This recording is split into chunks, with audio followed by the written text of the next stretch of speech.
तो वही मैं पूछूंगी कि आपने कहा कि धर्म के आधार पर दूसरा मुल्क बना, पर वहां पर शिया और अहमदी, बलोच, ये भी तो प्रताड़ित है वहां पर। देखिए, वो प्रताड़ना आंकड़ों के आधार पर इतनी सिद्ध नहीं की जाती, और पूरी दुनिया में ये सारा ब्लॉक मुस्लिम ब्लॉक माना जाता है। आप मेरी बात समझ कर चलिए।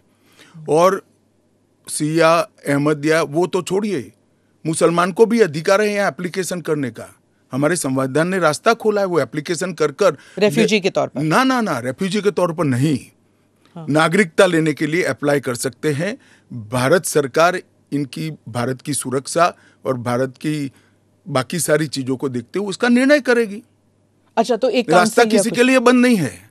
अच्छा। ये स्पेशल एक्ट इसलिए बनाया है कि ये किसी भी वैध डॉक्यूमेंट के बगैर शरण में आए हैं, बॉर्डर क्रॉस कर आ गए हैं। तो अब आपने पोर्टल भी खोल दिया है, उसमें वो सारे डिटेल्स करेंगे। वो पोर्टल सुरक्षित है, और अगर किसी के पास दस्तावेज नहीं है तो क्या अब वो ना नागरिक है, ना माइग्रेंट है, ना रेफ्यूजी है, क्या बन जाते हैं? देखिए, मैं आपको बताता हूं, जिनके पास दस्तावेज नहीं है इसका रास्ता हम बाद में ढूंढेंगे, परंतु जिनके पास दस्तावेज है वो मेरे एक रफ अंदाज से 85% से ज्यादा है। और कितनी देर लगेगी, क्योंकि उन्हें एक ओथ भी लेना पड़ेगा? हमने कोई समय मर्यादा नहीं रखी है। अच्छा, आराम से सब लोग एप्लीकेशन करें। मैं सबको अपील करता हूं, आप आराम से करिए। ये एप्लीकेशन देश की सभी भाषाओं में है। आपकी भाषा में आप डाउनलोड कर सकते हो, एप्लीकेशन कर सकते हो, और आपकी समय की अनुकूलता से भारत सरकार आपको इंटरव्यू के लिए बुलाएगी और डॉक्यूमेंट की ऑडिट के लिए बुलाएगी। और वो फेस टू फेस इंटरव्यू होगा या फिर? या फेस टू फेस होगा। Face to face. Original document लेकर आना पड़ेगा। और अगर वो सेकंड जनरेशन रेफ्यूजीज है, मतलब अगर उनके बच्चे हो गए हिंदुस्तान में, 15 अगस्त 1947 से लेकर 31 दिसंबर 2014 तक जो भी आए हैं वो और उनके बच्चों का भारत में स्वागत है। ठीक, मैं आपके आलोचक के जो कमेंट्स हैं उनको पढ़ती हूँ, और आप बताइए। जो दिल्ली के चीफ मिनिस्टर हैं वो कहते हैं, वो सवाल उठा रहे हैं। उन्होंने कहा कि ये जो अंधाधुंध लोग आएंगे, बीजेपी उन्हें नागरिकता देगी, उससे थेफ्ट, रॉबरीज, रेप बढ़ जाएगा। दिल्ली के मुख्यमंत्री अपने भ्रष्टाचार के उजागर होने से अपना आपा खो बैठे हैं। उनको मालूम नहीं है कि ये सारे लोग आ चुके हैं, आज भारत में ही रह रहे हैं। सिर्फ इनको अधिकार नहीं मिला है, वो अधिकार देने की बात है। 2014 तक जो आ गए इनको नागरिकता देनी है।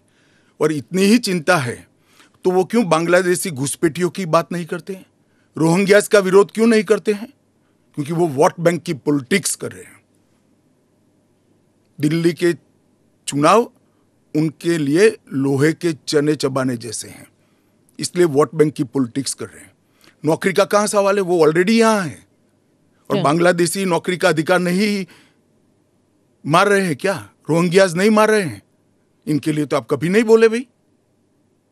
सिर्फ जो हिंदू शरणार्थी आए हैं, जो बौद्ध शरणार्थी आए, जो जैन, पारसी और क्रिश्चियन शरणार्थी, इसी का विरोध कर रहे हैं।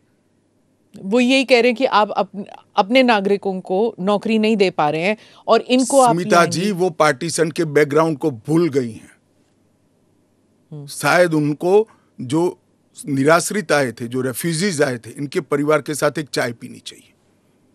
अरबों खरबों रुपए की संपत्ति छोड़कर रेफ्यूजी बनकर यहां आए थे, दिल्ली के बाजार में सब्जियों की दुकान लगाई थी। मोदी जी ने विभाजन की विभीषिका का दिन मनाकर उसको हिस्ट्री का हिस्सा बनाया है। इन लोगों के मन में संवेदना नहीं है, वो समझते नहीं है वहां धर्म के आधार पर इनके परिवार की महिलाओं का गौरव छीना जाए, अपमानित किया जाए, क्या करेंगे वो?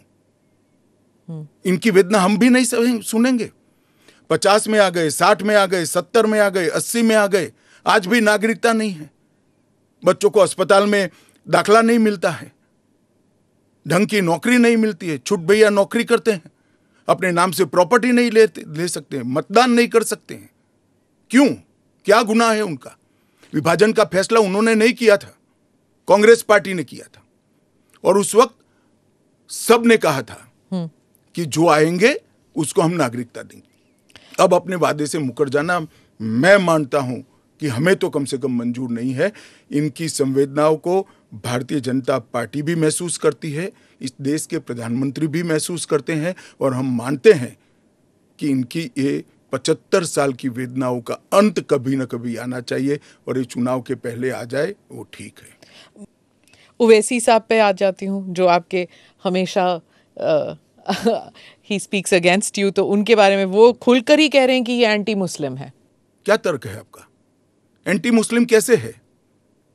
कि आप सिर्फ मुसलमानों को एक उसको आपने क्राइटेरिया बना दिया, ये मैं वो कह रहे हैं। क्राइटेरिया ये बना है कि जिस पर धार्मिक प्रताड़ना होती है इसको देंगे, और अगर वो मुसलमान, और भारत के पुराने हिस्से से मुसलमानों पर इसलिए धार्मिक प्रताड़ना नहीं हो सकती कि तीनों देश घोषित इस्लामी स्टेट है।